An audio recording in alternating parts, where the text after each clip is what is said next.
बिस्मिल्लाहिर्रहमानिर्रहीम। अस्सलाम वालेकुम नाज़रीन, मैं हूं डॉक्टर अली और आप देख रहे हैं मेरा फेसबुक और यूट्यूब चैनल। नाज़रीन, अनहोनी हो गई है कि कल तक हम प्याला हम नवाला एक दूसरे की हाँ में हाँ मिलाने वाले, यहाँ तक कि इसराइल के मामले में सारे के सारे मिलकर गजा पर फलस्तीनियों पर टूट पड़ने वाले वो तमाम के तमाम आपस में कल के दोस्त आज एक दूसरे के दुश्मन हो गए। जी नाज़रीन, अमेरिका और यूरोप में जंग छिड़ गई है। एक तो नाज़रीन जर्मनी, उसके बाद फ्रांस और डेनमार्क की फौजें ग्रीनलैंड की हिफाजत के लिए रवाना, इसकी तमाम तर डिटेल। जबकि दूसरी जानिब नाज़रीन अमरीकी एम्बेसी पर और जापानी एम्बेसी इसके ऊपर हमले हुए हैं, इसकी तमाम तर डिटेल्स आप जानेंगे। और नाज़रीन इसके साथ ही कुछ और ताज़ा तरीन अपडेट्स हैं, ये भी हम आपके साथ आज के इस वीलॉग में शेयर करेंगे। वीडियो की तफसील में जाने से पहले अगर आपने हमारे चैनल को सब्सक्राइब नहीं किया हुआ तो आपसे गुजारिश है काइंडली इसको सब्सक्राइब कर लें और बेल आइकन को ज़रूर दबा दें ताकि हमारी आने वाली वीडियोस सबसे पहले आप तक पहुंच सके। नाज़रीन, हम आपके शुक्रगुजार हैं जो आप हमारे वीलॉग्स को देखने के लिए वक्त निकालते हैं और कमेंट सेक्शन में अपनी मोहब्बतों का इजहार भी करते हैं। नाज़रीन, आप ज़रा एक लम्हे के लिए सोचिए कि अमेरिका और यूरोप जो कल तक इस्लामी ममालिक को दबाने के लिए मुश्तरका किस्म के इदारे बनाते थे और मिलकर जो थर्ड वर्ल्ड कंट्रीज़ हैं उन्हें तबाही से दो चार करने के लिए अपने मुश्तरका जो है इन्होंने बैंक्स और दीगर चीज़ें जो हैं वो बना रखी थी।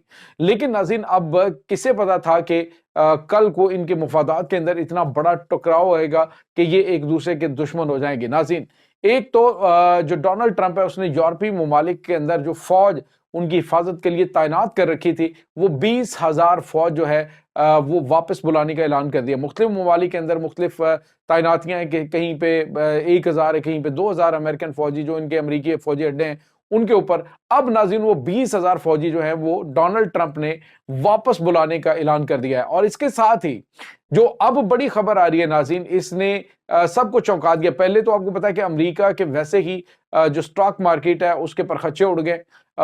चाइना की जो डीप सीक है इसने तो उड़ा के रख दिया है चैट जीपीटी के मुतबादल जो उन्होंने ऐप लॉन्च किया। और उसके बाद जो अभी आफ्टर शॉक्स हैं वो अमेरिका बर्दाश्त ही कर रहा था कि एक और बड़ा झटका लग गया है। नाज़रीन, अब जो है वो चूंकि डोनाल्ड ट्रंप ने अब ग्रीनलैंड को कब्जे में लेने का ऐलान किया है फौजी ताकत के जरिए, तो जर्मनी और उसके बाद नाज़रीन फ्रांस और डेनमार्क के वज़राए खारजा का आपस में राबता हुआ है। और उन्होंने क्या किया है कि उन्होंने अमेरिका को वार्निंग नहीं दी बल्कि इन तमाम ममालिक के जो फॉरेन मिनिस्टर्स हैं उनकी मुलाकात में ये डिसाइड हुआ कि मिलकर जो अमेरिका की फौज की ताकत है उसका जवाब दिया जाए। और नाज़रीन, इस सिलसिले में जो फ्रांस के वज़ीर ख़ारजा उसने अपनी फ़ौज भिजवाने के हवाले से बातचीत की। इसी तरह जर्मनी या नाज़रीन इन तमाम ममालिक ने अब मिलकर अमेरिका के खिलाफ जंग लड़ने का फैसला किया है। नाज़रीन, ये बहुत गैर मामूली है क्योंकि ग्रीनलैंड एक बड़ा स्ट्रेटेजिक लोकेशन का इलाका है। इसको ऑफर भी की है डेनमार्क की जानिब से कि तुम वहां पे फौजी अड्डा बना सकते हो, बातचीत के जरिए मामला हल करते हैं। लेकिन डोनाल्ड ट्रंप शायद किसी और गेम के अंदर है। तो अब नाज़रीन उन्होंने बाकायदा तौर पे ऐलान जंग कर दिया इनके खिलाफ कि जी हम अगर अमेरिका यहाँ पे आएगा तो हम उनके ऊपर अटैक करेंगे सॉरी। तो ये नाज़रीन कुछ ताज़ा तरीन अपडेट्स हैं इस हवाले से। अब दूसरी जानिब नाज़रीन हुआ ये है कि एक और बड़ा मामला ख़राब हुआ है। कांगो के अंदर हालात काफ़ी ज़्यादा आउट ऑफ कंट्रोल हो गए। नाज़रीन, इस वक्त सूरत हाल ये है कि कांगो के अंदर बगावत फूट पड़ी है। इतनी बड़ी बगावत है नाज़रीन कि हमले गलियों चौकों चौराहों के अंदर शुरू हो गए। कांगो नाज़रीन जनूबी अफ्रीका का सबसे बड़ा ये अफ्रीका का सबसे बड़ा मुल्क जो है वो कांगो है। खाना जंगी का शिकार रहा, बहुत सारे मसाइल इस मुल्क को उठाने पड़े और उसमें ज्यादातर जो जिम्मेदार है वो वेस्टर्न कंट्रीज हैं। और अब नाज़रीन वहां पे अमेरिका की एम्बेसी के ऊपर हमला हुआ है, उसके बाद नाज़रीन फ्रांस की एम्बेसी पे हमला हुआ है, जापान की एम्बेसी पे हुआ है, युगांडा है, कीनिया है और उसके बाद ये नाज़रीन इनके दीगर जो मगरबी ममालिक हैं उनके जो इनके फॉरेन ऑफिसेज हैं, जो इनके सफारत खाने हैं उनके ऊपर तबाहकुन अटैक शुरू हो गए। इस वक्त हालात आउट ऑफ कंट्रोल है। सूरत हाल ये है कि जो वहां पे सबसे बड़ा एयरपोर्ट है वहां पर जो कांगो की फौज है उसने हथियार डाल दिए हैं और बिल्कुल उन्होंने एयरपोर्ट जो है वो उनके हवाले कर दिया। ये नाज़रीन गोमा एयरपोर्ट है और वहां पे सूरत हाल काफी ज्यादा आउट ऑफ कंट्रोल होती जा रही है। इसके बाद नाज़रीन आपको ये बताते चलें کہ جرمنی جو ہے اس نے ایک اور بھی بڑا بیان دیا ہے ناظرین. ایک تو جرمنی جو گرین لینڈ کا معاملہ ہے اس پر، اور دوسرا بڑا بیان جو ہے جرمن کی جو فارن منسٹر انہوں نے دیا، انہوں نے کہا کہ ہم اسرائیل کو غزہ پر قبضہ کرنے کی جو ان کی گھناؤنی سازش ہے وہ پوری نہیں ہونے دیں گے. ناظرین سوال یہ پیدا ہوتا ہے کہ دنیا کو کس طرح سے انہوں نے بیوقوف بنایا ہوا ہے کہ کل تک ان کو تاراج کرنے کے لیے، غزہ کو تباہ و برباد کرنے کے لیے تم اسلحہ اور گولہ بارود بھیجتے رہے ہو، یہاں تک کہ تم نے جرمنی کے اندر یہ قانون بنا لیا کہ جو بندہ اسرائیل کو تسلیم نہیں کرے گا اس کو شہریت نہیں ملے گی. اور اب جو ہے وہ یہ ڈرامے بازیاں جی کہ ہم ان کو غزہ کی زمین پہ قبضہ نہیں کرنے دیں گے. آپ نے ہی تو یہ یہاں تک حالات پہنچائے ہیں.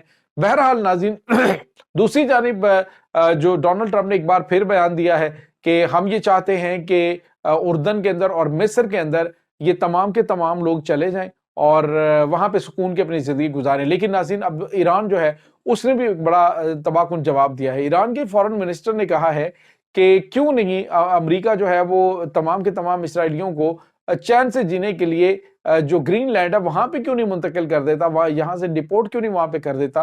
تو اس کو تو چاہیے کہ ان کو وہاں پہ لے جائے تاکہ ان کو آباد کرے، وہاں پہ وہ چین سے رہیں، کیونکہ یہاں پہ تو نہ مزاحمت انہیں چھوڑے گی نہ ہم چھوڑیں گے، حملے ان کے اوپر ہوتے رہیں گے. اگر وہ چاہتا ہے کہ وہ سکون سے جینا چاہتا ہے تو وہ فلسطینیوں کو مشورے نہ دے کہ آپ اردن اور مصر میں چلے جائیں، بلکہ انہوں نے کہا جی کہ ہم انہیں مشورہ دیتے ہیں کہ آپ گرین لینڈ میں ان کو ڈیپورٹ کر دیں اور وہاں پہ اسرائیل ایک نیا اسرائیل بنا لیں.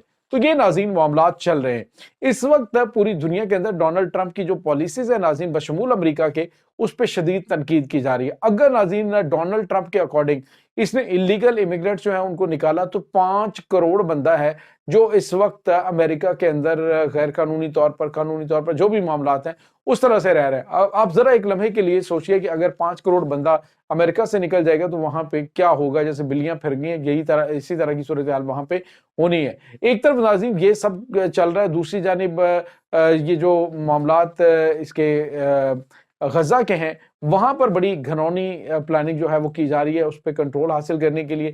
ایک طرف امریکہ جو ہے وہ کہتا ہے جی کہ جنگ بندی میں نے کروا دی ہے، دیکھو میں نے جو کہا تھا کر دکھایا، لیکن دوسری جانب وہ ان تمام جو رجیم ہے اس کو مزید غزہ کو تباہ کرنے، ویسٹ بینک کو تباہ و برباد کرنے کے لیے 2000 پاؤنڈ وزنی بم جو ہے وہ فراہم کرنے شروع کر دیے. تو مقصد یہ ہے کہ یہ اس طرح کے کام کرنا چاہتے ہیں کہ دنیا کو کہیں کہ جی ہماری واہ واہ بھی ہو جائے، بلے بلے بھی ہو جائے، دیکھیں ٹرمپ نے آتے کمال کر دیا. لیکن دوسری جانب جو بائیڈن جو ہے وہ کہتے ہیں جی کہ ہم شکریہ ادا کرتے ہیں، سموترچ ہے اس نے اس کا شکریہ ادا کیا ہے، یہ بمز جو 2000 پاؤنڈ وزنی ہے ان کی دوبارہ سے ترسیل دینے کے لیے 1800 بمز ناظرین اب ویسٹ بینک کے علاقے پہ گرائے جائیں گے. یہ اس وقت وہاں پہ خوفناک صورتحال بنی ہوئی ہے.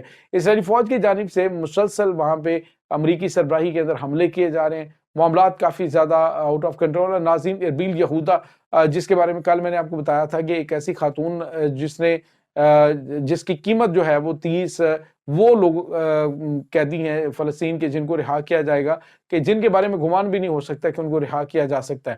تو اب ناظرین اربیل یہودا کا ایک میسج آیا، اس نے کہا ہے کہ یہ جو نیتن یاہو ہے وہ مکمل طور پہ جنگ بندی کرے، مکمل طور پہ معاملات کو کنٹرول میں کرے، مکمل طور پہ یہ جنگ بند ہو تاکہ سارے جو فلسطینی قیدی ہیں، یہ اسرائیلی قیدی ہیں وہ واپس آ سکے. تو ناظرین یہ اس وقت تازہ ترین اپڈیٹس چل رہے ہیں. اس تمام صورتحال کے بارے میں آپ کا کیا کہنا ہے؟ کمنٹ سیکشن میں اپنے خیالات کا اظہار ضرور کیجیے گا. انشاءاللہ بہت جلد ملتے ہیں ایک نئی ویڈیو میں، تب تک کے لیے اپنا بہت سارا خیال رکھیے گا. اللہ حافظ.